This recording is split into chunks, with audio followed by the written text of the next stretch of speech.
Hello, hello.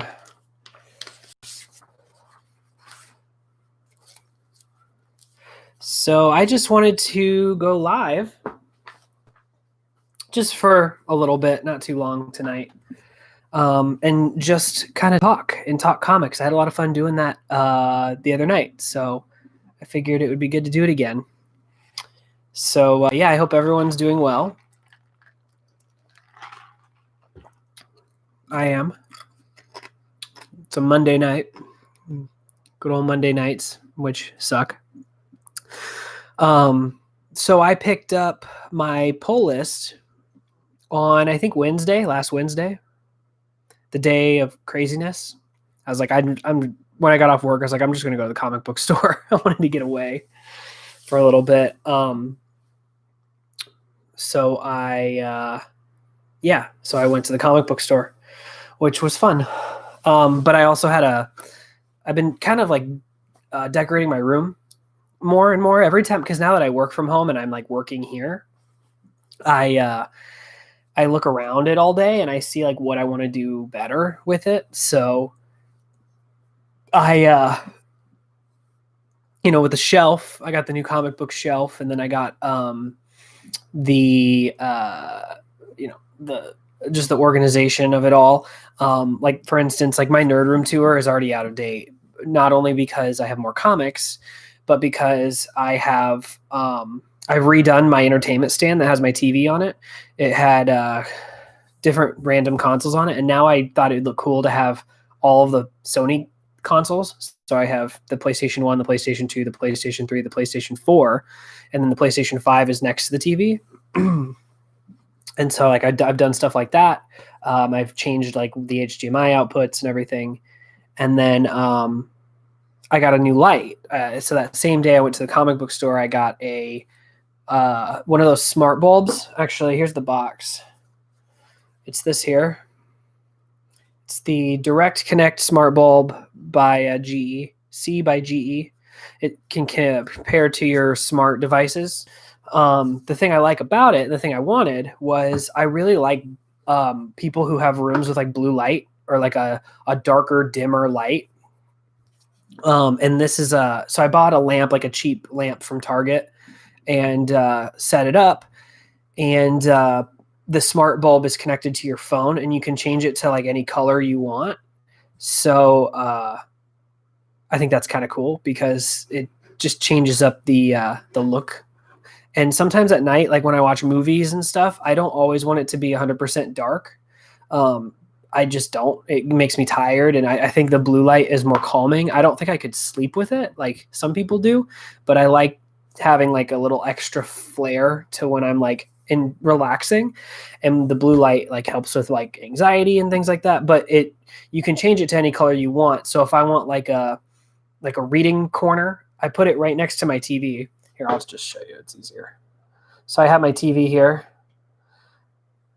and there's a lamp right there, and it has that blue light on it. And what it does is, well, I mean, you know what it does, but it's just nice because if I want to have like a reading nook, I can it's right next to my bookshelf, so I can just roll my chair over, and then I can read books with like a dim light, because I can like change the warmth. So I can have like a cooler light or a warmer light. I can have a red light, green light, whatever light. And so it'll be kind of cool when I'm just like, when I want to chill and read all day or read all night, and I can just like have like this dimmer, kind of more calming light than like this harsh recessed lighting in this room. So I'm really excited about that. But when I first got the lamp, the bulb worked perfectly fine. The bulb is awesome. I'm really happy with it. But the lamp, I ordered it offline, and I picked it up and I brought it home, and the lamp didn't come with a lampshade. So I was really upset because it takes me a while to get to Target from where I live right now. Like, it's kind of far away. And so I went and picked it up, and you can obviously tell someone bought it, didn't want it, put it together, and then took it apart, put it all back in the box and kept the lampshade, and then turned it in for an exchange or something, or a return. And then they just put it back on the shelf, because I got it and it didn't have any of the stuff you need for it, on top of no lampshade. and it was all opened up and used and stuff, and I was really upset. So I waited a couple days, and then on Wednesday, after everything happened, I was like, I need to get out of the house because I've been here all day working, and I don't want to watch the news or anything. So I was like, I'll go to the comic book store and pick up my pull list, and I'll go get this lamp and exchange it for a brand new one. So I got a new one, hooked that up. It's great. I love it. I watched Blade Runner the other night with it on, and it was amazing. It was like just such the coolest like vibe you can get. I've been watching a lot of Mystery Science Theater 3000. So I picked up a couple box sets of that off eBay, like used, and I've been bidding on them and stuff to get them cheap because they're kind of hard to find. You can get a lot of them off shoutfactory.com, but they're really expensive. So I wanted to get some of my favorite episodes on DVD, even though I have some on digital. Some of my favorite episodes are The Horrors of Spider Island, Ega, and I've been trying to find new ones too that I haven't seen that I love because I haven't seen that whole series. And so I've just been picking up random box sets, and I've been picking up the ones that have the episodes that I like, and then they come with like 3 or 4 more episodes, or 3 more episodes usually, that I can watch, and maybe there'll be one that I like. So I've already found some that I love. So I picked up the box set that has Horrors of Spider Island on it, and it has a few more on there that I want to watch that I haven't seen. I picked up Ega on a digital, or not a digital, a single disc DVD, which is the only way it was released. It wasn't released in box sets. So I picked that up. And then I just randomly bid on one. I didn't bid on one. I went to my local like trade store, like a gaming and games and comics store, and they have like a ton of box sets there, and they trade them in and stuff. So they used to have a big rack of them that I wanted to buy, and I didn't, and then someone bought them all up, and I was really upset. But there's one left when I went there, so I picked that up, and I'm just watching those randomly. But those have been fun to watch in here with that light. But what I've been getting at for the past, almost 10 minutes now is that I have comics, and I already put the ones I've read in my short box. But what I have next up on my list that I'm going to try to probably read at some point tonight is Amazing Spider-Man number 56. I think this is the newest issue that came out. I just caught up on the Last Remains story arc. I've been pretty caught up on it. I started picking up Spider-Man when I reopened my pull list, and I think they were just at a couple issues before that started. So I was reading Phil Spencer's run, or Phil Spencer. I've been reading Nick Spencer's run on Spider-Man since the beginning. I picked up issue 1, and I went all the way up to like issue 25 or 26, and then I moved. And then like I've said, I got rid of my pull list, and I wasn't living here, and it was kind of hard to get them. So I stopped, and then I joined back up. I got all the way up to like a little past like his second year, or his first year with the story. It was like an anniversary issue. And so I picked up again with the newest anniversary issue, and I think it was 850. Yeah, 850. And so I've been reading up since then. So I have a gap that I haven't read, but I knew the whole Kindred arc was coming from the beginning. They've been hyping it since the beginning of the run. So they finally got to that. And this is kind of the postmortem of that. Actually, I think that's literally, it's called postmortem. So I got to read that. And then I'm caught up on Spider-Man. I'm still catching up on Daredevil. I loved these stories so much. Like I said in the last stream, that I picked up volumes 2, 3, and 4 of Straczynski's Chip Zdarsky's Daredevil. So I am gradually getting through these, and then I have Daredevil on my pull as well, I think starting with issue 24. So this goes up to issue 20. So I have to find the like 4 issues in between that and what I'm picking up now to kind of be fully caught up. But I am slowly but surely getting through the second volume of that, which I'm enjoying. I still have a bunch that I have to catch up on. I did drop Detective, like I said the last time. I dropped, or no, I haven't dropped anything else, just Detective. I still have Action Comics. I still have Superman, and I still have Batman, and then I have Daredevil, Spider-Man. That's my pull for right now. It's just they come out too quickly. It's kind of funny though, because right when I dropped Detective, I dropped it because it was coming out too frequently, and I couldn't keep up. And now they're doing this Future State thing, and they've put all the books on hiatus besides like Future State and the Future State books, which I'm not really going to read. So I could have probably held on to Detective Comics, but when it starts back up again in a few, like a month or two, it's going to go crazy again. So it'll be nice because it'll give me a month or two of just not having to get like 30 issues every time I go to the comic book store and get my pull list. So I'm excited for that because they have a pretty big hiatus, I think, coming up here shortly. So I'll just be picking up Spider-Man and Daredevil because I'm still looking to pick up trades. That's the hardest part of this collecting thing. Is there are some people who only collect trades, and there are some people who only collect single issues, and there are some people who only collect old issues, like back issues. And I kind of collect them all. So I think the thing that I collect the least of nowadays is back issues. And I still, if there's an issue that I've always wanted and I see it, I still pick it up. So I still do collect them, but I don't actively go out to find a specific one. The only back issues I pick up is if I'm catching up on an arc that's going on right now, such as Daredevil. I'm going to probably have to find those 4 issues, issues 21, 22, 23. I'm going to have to probably go find, or 20, I think even 24 I'm going to have to get. But yeah, so that's hard because I collect those. I obviously collect trades, and then, which is what I think I collect the most of now, and then single issues. Because back in the day, well, not back in the day, but like 5 years ago, I collected more single issues than trades because I had a lot of trades that I was satisfied with, and I was like, I have a pretty good collection. I think I'm going to stop. And then I had a massive pull list, like just endless, and I was spending like $100 a month on comic books, and I couldn't keep up and I couldn't afford it. So I stopped doing that, and I was like, I will just wait for the trades. And then I moved, and it's been kind of a spiral, but now I'm kind of doing a little bit of everything. And even though I can manage it now, it's manage it monetarily.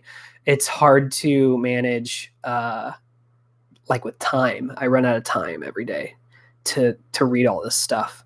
So that's tough. But my thoughts, I just read issue 55 of Amazing Spider-Man, which is the end of the last rights. Is that what it's called? Yeah. Last Remains. Sorry. I don't remember that arc name. But Last Remains, I just finished the last issue of that. And like I said, I'm at like the epilogue of that I need to read. But I think for all the hype, it wasn't quite what I expected, but it kind of ended abruptly. Like it's still, I think the arc is still not over, and I think we don't know what the repercussions of that are. I'm going to go in a little bit of spoiler territory. If anybody's reading Amazing Spider-Man right now and you're a few issues behind, you may want to not listen, but I'm only going to talk about it for about 5-10 minutes. So if you want to skip ahead, that's fine. But as you know, Kindred is Harry Osborn as pretty much dead, and he's brought Peter's found him, and like going through the multiverse through Doctor Strange, he was able to go to like the afterlife. Like it was kind of like a purgatory. And he was pretty much kidnapped, and he's had like the skeletons of his former friends and lovers. So he had like Gwen Stacy's skeleton and Captain Stacy's skeleton and Uncle Ben and people like that. Was it Eddie Brock or was it Flash Thompson he had? And so he's trying to teach Peter a lesson as Harry, who's also dead, about, the convoluted thing of, you betrayed me and you weren't my friend, and you're nothing but trouble. And they've been kind of dealing with that for the past few issues. And then the Spider Gang, which is like Silk and Miles Morales Spider-Man and Gwen, Spider-Gwen, they've been fighting in these kind of off issues. So they do like the 56.5 issues they've been doing kind of a side story of that, which I think those have been pretty boring, but the main story has been pretty good. I can see where they're trying to go with it. I think, like I said, it's going to take more time than just that arc. I think the repercussions from the story aren't going to actually take fold until a few issues down the line. And I'm kind of interested to see where it goes with this next issue, which I still have to read, like I said. But basically, it ends abruptly with Norman Osborn coming in as Green Goblin and saying, they're his enemies and blowing everything up. And that kind of abruptly ended, and you just see that Kingpin's kind of pulling the strings, and that's in turn why he's on the front of the issue of this next one with Norman Osborn. So you can tell they're setting up the next arcs of Spider-Man. So I don't really have a whole lot to say yet. I think since they've been hyping this since the beginning of Nick Spencer's run, which has been going on for like 2 or 3 years now, I think it's pretty disappointing, but I don't want to say that yet because, like I said, it could be something that down the line we're going to see the effects of. I'm getting vibes of, which is what he's been hinting out through this whole arc, but I've been getting vibes that they're going to get Peter and Mary Jane back together, and they pretty much are, but get them back together, maybe even married again from how they're hinting, but we'll see if they go that far. A lot of this has been undoing Brand New Day, which a lot of people have been asking for years. It's been over a decade now since they did that. And I think they're finally kind of getting to that where they're kind of retconning some things. I've enjoyed the book. I've enjoyed the writing. I've enjoyed how he has written Peter Parker and Spider-Man. I still haven't quite. This is kind of an anomaly though, because like I said, I stopped reading a little ways in, and there's like a 24, 25 issue gap that I didn't read. So I haven't really read this Spider-Man much yet because this arc really brought him down on his knees to where he's really beaten and depressed. So he's not acting like Peter Parker normally acts, even though he's always getting that way. This has been a longer version of that.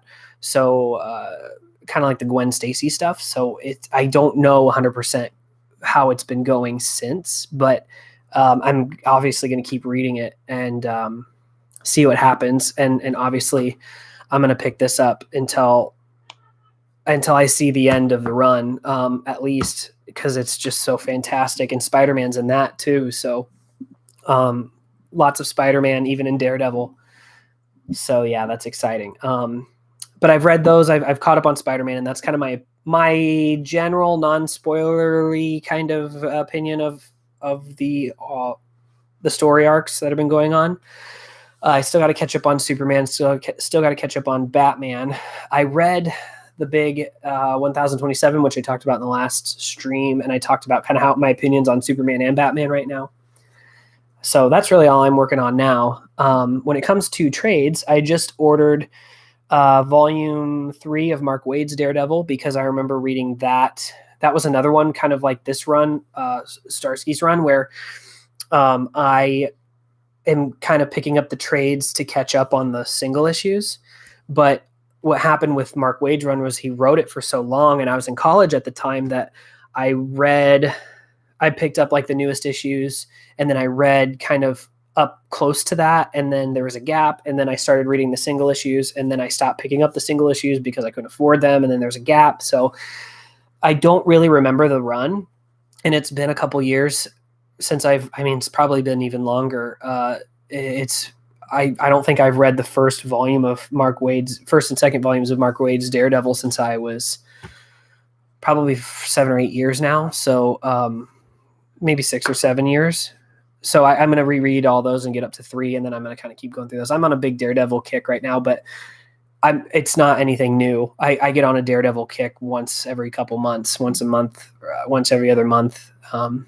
I just love the character. He's easily catching up to Superman and Batman on my biggest collections. And it's funny because I always, like I say, I trade off between Spider-Man and Daredevil as my favorite Marvel characters. But I I have way less Spider-Man collected than I do Daredevil. And I think it's because there's so much Spider-Man, and I know a lot of the arcs in Spider-Man, and I read them in single issues in the past, or I've, watched the versions of them in other media. And Daredevil, he's had his Netflix show and he's had his movie. And I guess if you want to count the Lou Ferrigno Hulk that he appears in a little bit, and Spider-Man anime, just like random cameos. Besides those, like, he's really had his movie and he's had his TV show on Netflix. And so I'm much more into wanting to read Daredevil as much as I've been reading him for a long time, because it's kind of the only way you can get all the different types of Daredevil you can run into. And with Spider-Man, a lot of his best arcs have been adapted.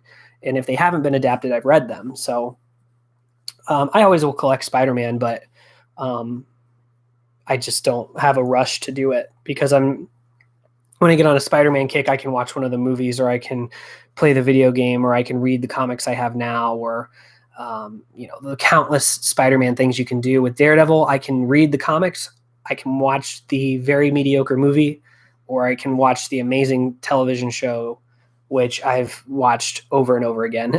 So some new stuff is nice. But yeah, Daredevil, I can't get enough. I'm addicted to Daredevil. And I feel like every time someone gets on the book, they find a new version of Matt Murdock that I love.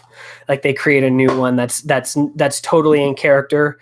But the way that Matt has been designed since at least Frank Miller is he's kind of like the Joker, not in any other sense than the fact that I liked the interpretation of Joker where they say he's always reinventing himself. He's always up to something different every time you see him, and he's always a little different, but he has the same core values of that character. Daredevil's kind of like that, not to that extreme, but he is very like every arc, someone invents a different, newer kind of Daredevil that is still in the confines of what the character should be, but puts him in different scenarios that make you think about aspects of him that are very different than you've seen before. So as much as this newest run of Daredevil really gets the Bendis vibes, it's not Bendis, and it's not Bendis for very specific reasons. And the reason Bendis is so good is because it's like Frank Miller, but it's not Frank Miller for very specific reasons.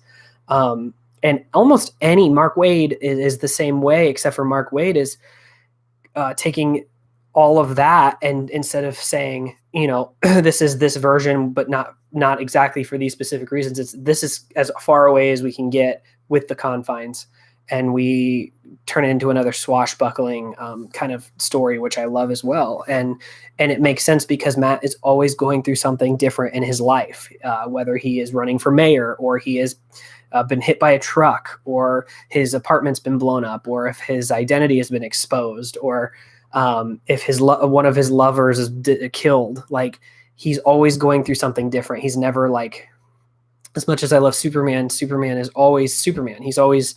He has Lois, he has Jonathan now, which is the newest great. That's why I like that. But he has Superman, and he has his super cast, and it's just him dealing with new enemies. And that's where he's getting stuck in that rut compared to Daredevil, where they don't have to introduce a new villain. They just have to introduce new aspects to Matt's life. And with Superman, they feel like it's kind of the opposite, where they're like, well, we don't want to introduce any new aspects of Clark's life. Let's just add a new villain of the month or the week, the newest terror that could stop Superman once and for all. And that's the problem they have. And that's because they're thinking opposite, and they need to, instead of looking at that, they need to look at something like Daredevil. And that's where I was really, really impressed with Peter J. Tomasi's Superman, because he finally, and I don't know whose idea that was. I mean, I know that they did it in Convergence before, like during the New 52, they did a Convergence where they discussed what happened to pre-New 52 Superman and what's he doing now. I know they did that. And I know that was like Dan Jurgens and people like that, but the idea to have Jonathan, a very focal point of the Superman book, and as at that specific age of a kid kind of getting used to things, and that whole switching the dynamic of Clark on the farm, and I have to say that probably was Tomasi because he wrote that stuff. So that's who I credit for a lot of that stuff. And then Bendis came in and just completely went back to formula, and I that was very disappointing. I always ran about that, and a lot of people don't talk about it, but it bothers me. That's why Batman's so successful, and that's why he always has amazing arcs, and that's why you collect his arcs, because Batman is still Batman all the time, but they introduce new assets into his life. Damian, for example, he's either dealing with Damian, or he's dealing with the League of Shadows, or he's dealing with a Joker thing, or he's dealing with the life of one of his wards is now growing up, or one of his wards died, or he died, or he had his back broken, or there was an earthquake in Gotham, or he moved to a penthouse. Like, all of those things are, what can we do with what is important? We got to keep the core values of the character, but what can we do, and what situations can we put him in that have never been told before? And we want to see how those play out. As much as Batman has probably the best rogues gallery in comics, he doesn't have to rely on them. It's about what he does in those circumstances, just like Daredevil, and just like Tomasi's Superman, and things like that. It adds another layer to that character, and you don't have to. It's a nice balance, because you're not doing something so out there that it completely and utterly changes the character forever, in a way of he can't ever do the things that everyone loves to see him do, but it changes it enough that it adds another layer to that life. That's why you can take Batman, and you can literally collect trades to make it your own history. Kind of how Grant Morrison discusses it, how it all has happened because they just progressed his character enough that they can keep telling fresh stories. Same with Daredevil. I remember a lot of people saying after Born Again came out, that probably could have ended Matt Murdock's story, and they could have never written another Daredevil story again. And then you get these other writers that come in, such as Bendis or whoever, Brubaker, and you realize, oh, this can keep going. And look at them. They've introduced this. I never thought about this character doing this. And so you run into that. And so I mean, for instance, if I look at my shelf right now, I can literally see a timeline of how Batman's life has changed and progressed since he became Batman. Same with Daredevil. You can see kind of the progression as it goes. And that's what helps when you're reading this stuff, because when you're reading this stuff, it's him talking a lot about, I've done this for so long. I've been doing this. I know what this is like. I was naive back then. And you can tell that you can put that in the dialogue. Unlike somebody like Superman, where he has had that, and I'm seeing people who want to do that, but he's such a big character, and he's so popular, and everybody knows him for exactly what he is, that people are too scared to add anything to the mythos. They're too scared to add anything new. And the only time people have tried doing that, besides a few exceptions, are people who've taken it way too far. Superman Red, Superman Blue, the whole going back to New Krypton thing. And I know some of that also had to do with, behind the scenes stuff with licensing, but you do these things that are so extreme. It's like, okay, well, now you're getting rid of what makes the character. You might as well have a different character at that point. So there's this very fine line that people have to tread with these characters, since especially the older they get. And the older they get, the more you have to reinvent without completely justifying, well, why doesn't a new character just do this? Why don't we just make a new character whose life is like this? Because this is interesting, but is it the character that people want? So yeah, I know it's a long rant, but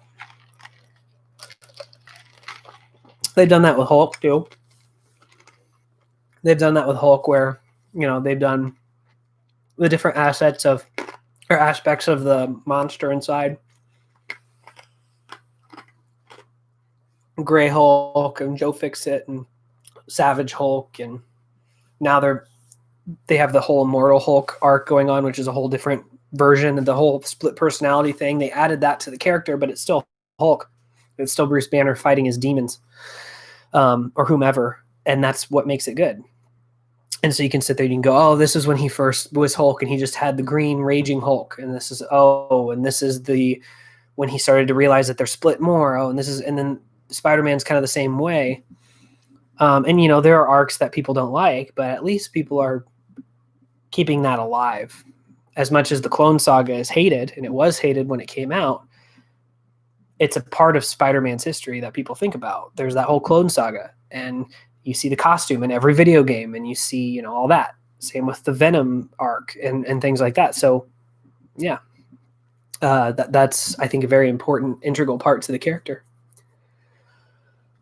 All right, well, I think I'm going to end the stream. I have some reading to do. I have a video that'll be coming out here probably tonight, so look out for that. It's going to be a video doing a review of these, I'm pretty sure, of the first volume of this, because I'm now in the midst of these. I did it the same night I did my last stream, and I've been holding on it because I just posted a video, so I think I'm going to post that tonight. So look out for that if you want to hear more opinions on Chip Zdarsky's Daredevil. This is volume 2. I reviewed volume 1, but I'll keep doing these, I think, as I go along. And if you have any questions or if you want to discuss anything, leave them in the comments down below. And thanks for watching. Really appreciate it.